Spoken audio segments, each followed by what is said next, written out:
حضرت خواجہ غریب نواز علیہ رحمہ اپنے مرشد کریم کے ہمراہ حج بیت اللہ کی آپ نے سعادت حاصل کی۔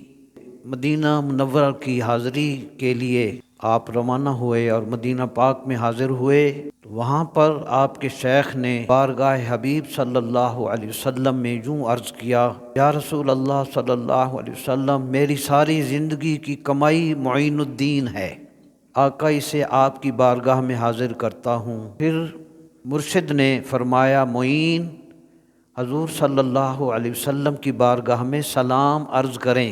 جب آپ نے حضور علیہ السلام کی بارگاہ میں سلام عرض کیا تو آواز آئی: وعلیکم السلام یا قطب المشائخ۔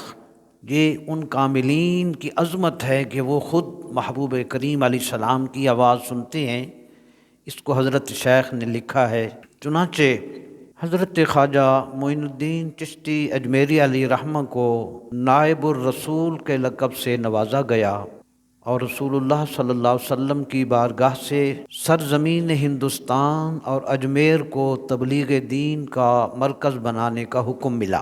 ہم علماء کو مسجدوں والے اپوائنٹ کرتے ہیں کہ آپ یہاں نماز پڑھائیں، جمعہ پڑھائیں، مگر یہ بلند مرتبہ کاملین کی تقرری بارگاہ رسالت مآب صلی اللہ علیہ وسلم سے ہوا کرتی ہے، تو ان کی عظمتیں اور ہیں، ان کی تبلیغ کے اثرات بھی پھر اسی طرح ہیں۔